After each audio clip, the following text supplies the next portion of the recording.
ದೇವರನ್ನು ಪೂಜಿಸುವಾಗ ಅನುಸರಿಸಲೇಬೇಕಾದ 15 ನಿಯಮಗಳು. ನಾವು ನಂಬಿರುವ ದೇವರು ನಮ್ಮ ಜೀವನದಲ್ಲಿನ ಎಲ್ಲ ಅಡೆತಡೆಗಳನ್ನು ನಿವಾರಿಸಿ ಜೀವನದಲ್ಲಿ ಸಂತೋಷ, ಸಂಪತ್ತು ಮತ್ತು ಸಮೃದ್ಧಿಯನ್ನು ಕರುಣಿಸುತ್ತಾನೆ. ಆತ ಮರಣದ ನಂತರ ಮೋಕ್ಷವನ್ನು ಪಡೆಯಲು ಸಹಾಯ ಮಾಡುತ್ತಾನೆ.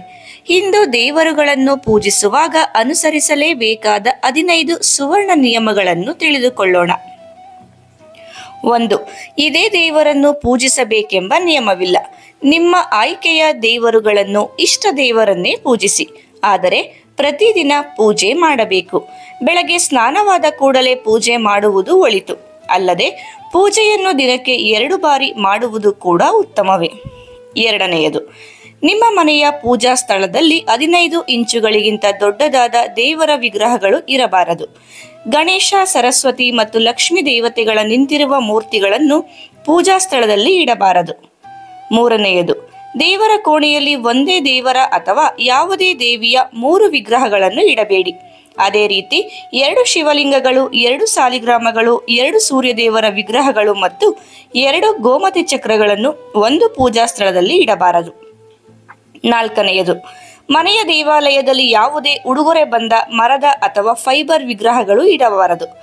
ನೀವು ಪ್ರತಿನಿತ್ಯ ಪೂಜಿಸುತ್ತಿರುವ ಹಿಂದೂ ದೇವರ ವಿಗ್ರಹವನ್ನು ಮಾತ್ರ ಇಡಬೇಕು. ಯಾವುದೇ ಒಡೆದ ವಿಗ್ರಹವನ್ನು ತಕ್ಷಣವೇ ಪೂಜಾ ಸ್ಥಳದಿಂದ ತೆಗೆದುಹಾಕಬೇಕು ಮತ್ತು ಹರಿಯುವ ನೀರಿನಲ್ಲಿ ಗೌರವಯುತವಾಗಿ ವಿಸರ್ಜಿಸಬೇಕು. 5ನೇಯದು, ನಿಮ್ಮ ಪೂಜಾ ಮಂದಿರದ ಮೇಲೆ ದೇವರ ಬಟ್ಟೆ, ಪರಿಕರಗಳು, ಪುಸ್ತಕಗಳು ಮತ್ತು ಇತರ ಪೂಜಾ ಸಾಮಗ್ರಿಗಳನ್ನು ಇಡುವುದು ಒಳ್ಳೆಯದಲ್ಲ. 6ನೇಯದಾಗಿ, ಮನೆಯಲ್ಲಿ ಪೂಜಾ ದೇವಾಲಯದ ಮುಂಭಾಗದಲ್ಲಿ ಪರದೆ ಅಥವಾ ಬಾಗಿಲು ಇರಬೇಕು. ಪೂಜಾ ಕೋಣೆಯಲ್ಲಿ ಮೃತ ಪೋಷಕರ, ಬಂಧು ಬಾಂಧವರ ಫೋಟೋಗಳನ್ನು ಇಡಬೇಡಿ.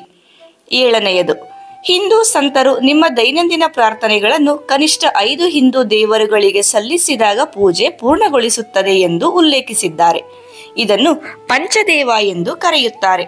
ಅದರಲ್ಲಿ ಒಬ್ಬರು ನಿಮ್ಮ ಇಷ್ಟ ದೇವರಾಗಿರಬೇಕು. ಪ್ರಾರ್ಥಿಸಬೇಕಾದ 5 ಪ್ರಮುಖ ದೇವರುಗಳೆಂದರೆ ಭಗವಾನ್ ಸೂರ್ಯ, ಗಣೇಶ, ದುರ್ಗಾ, ಶಿವ ಮತ್ತು ವಿಷ್ಣು. 8ನೇಯದಾಗಿ, ಪೂಜೆಯನ್ನು ಯಾವಾಗಲೂ ಪೂರ್ವ ಅಥವಾ ಉತ್ತರಕ್ಕೆ ಮುಖ ಮಾಡಿ ಮಾಡಬೇಕು. ಯಾವುದೇ ಸಂದರ್ಭದಲ್ಲಿ ಹಿಂದೂ ದೇವರುಗಳ ಪೂಜೆಯನ್ನು ದಕ್ಷಿಣಕ್ಕೆ ಅಭಿಮುಖವಾಗಿ ಮಾಡಬಾರದು.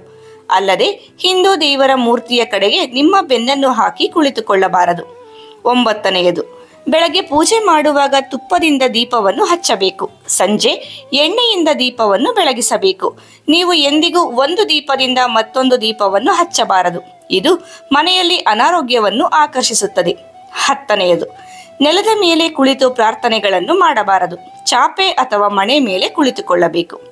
11ನೇಯದು, ಪೂಜೆಯಲ್ಲಿ ಬಳಸುವ ಗಂಗಾ ಜಲವನ್ನು ಯಾವುದೇ ಪ್ಲಾಸ್ಟಿಕ್, ಅಲ್ಯೂಮಿನಿಯಂ ಅಥವಾ ಕಬ್ಬಿಣದ ಪಾತ್ರೆಗಳಲ್ಲಿ ಇಡಬಾರದು.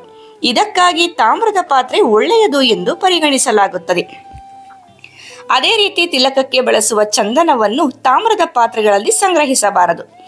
12ನೇಯದು, ಯಾವುದೇ ದೇವರನ್ನು ಪೂಜಿಸುವಾಗ ನೀವು ಯಾವಾಗಲೂ ದಾನ ಮಾಡಬೇಕು. ದಾನ ಮಾಡುವಾಗ ನಿಮ್ಮ ಯಾವುದೇ ಕೆಟ್ಟ ಅಭ್ಯಾಸಗಳನ್ನು ನಿಲ್ಲಿಸಲು ನಿರ್ಣಯವನ್ನು ತೆಗೆದುಕೊಳ್ಳಿ. ನಿಮ್ಮ ಋಣಾತ್ಮಕತೆಯನ್ನು ನೀವು ಎಷ್ಟು ವೇಗವಾಗಿ ತೊಡೆದು ಹಾಕುತ್ತೀರೋ ಅಷ್ಟು ಬೇಗ ನಿಮ್ಮ ಆಸೆ ಈಡೇರಿಸಲಾಗುತ್ತದೆ. 13. ದೇವರಿಗೆ ಪೂಜೆ ಸಲ್ಲಿಸಿದ ನಂತರ ಒಂದೇ ಸ್ಥಳದಲ್ಲಿ ನಿಂತು 3 ಪರಿಕ್ರಮಗಳನ್ನು ಮಾಡಬೇಕು. ಆರತಿಯ ಕೊನೆಯಲ್ಲಿ ಕೈ ಜೋಡಿಸಿ ದೇವರು, ದೇವತೆ ತಮ್ಮ ಪ್ರಾರ್ಥನೆಯನ್ನು ಸ್ವೀಕರಿಸುವಂತೆ ವಿನಂತಿಸಬಹುದು ಮತ್ತು ಪೂಜೆಯ ಸಮಯದಲ್ಲಿ ಮಾಡಿದ ಯಾವುದೇ ತಪ್ಪುಗಳನ್ನು ಕ್ಷಮಿಸಿ ಎಂದು ಕೇಳಿಕೊಳ್ಳಿ. ಇನ್ನು ಪೂಜೆಯ ಸಮಯದಲ್ಲಿ ಈ ವಿಷಯಗಳನ್ನು ನೆನಪಿಡಬೇಕು. ದುರ್ಗಾದೇವಿಗೆ ದೂರ್ವೆ ಹುಲ್ಲನ್ನು ಅರ್ಪಿಸುವುದಿಲ್ಲ. ಇದು ಗಣೇಶನಿಗೆ ಮಾತ್ರ. ಆದರೆ ದೂರ್ವೆಯನ್ನು ಭಾನುವಾರದಂದು ಗಣೇಶನಿಗೆ ಅರ್ಪಿಸಬಾರದು. ಸೂರ್ಯದೇವನಿಗೆ ಅರ್ಘ್ಯ ಅರ್ಪಿಸುವಾಗ ದೈವಿಕ ಶಂಖದಿಂದ ನೀರನ್ನು ಸುರಿಯಬಾರದು. ಪೂಜೆಯ ಸಮಯದಲ್ಲಿ ಮಾತ್ರ ದೈವಿಕ ಶಂಖವನ್ನು ಊದಬೇಕು. ಸ್ನಾನ ಮಾಡದೆ ತುಳಸಿ ಎಲೆಗಳನ್ನು ಕೀಳಬಾರದು. ಕಮಲದ ಹೂವನ್ನು ಲಕ್ಷ್ಮೀ ದೇವಿಗೆ ಅರ್ಪಿಸಲಾಗುತ್ತದೆ. ಅಶ್ವತ್ಥ ಮರಗಳಿಗೆ ಬುಧವಾರ ಮತ್ತು ಭಾನುವಾರ ನೀರು ಹಾಕಬಾರದು. ಕೇತಕಿ ಹೂವುಗಳನ್ನು ಶಿವನಿಗೆ ಅರ್ಪಿಸಬಾರದು. ದೇವರಿಗೆ ಅರ್ಪಿಸುವ ಹೂವುಗಳನ್ನು ತಾಮ್ರದ ತಟ್ಟೆಯ ಮೇಲೆ ಇಟ್ಟು ನೈವೇದ್ಯ ಮಾಡಬೇಕು. ಮಾಹಿತಿ ಇಷ್ಟ ಆದರೆ ಇನ್ಫಾರ್ಮೇಟಿವ್ ಕನ್ನಡ ಚಾನಲ್ನ ಸಬ್ಸ್ಕ್ರೈಬ್ ಮಾಡಿ.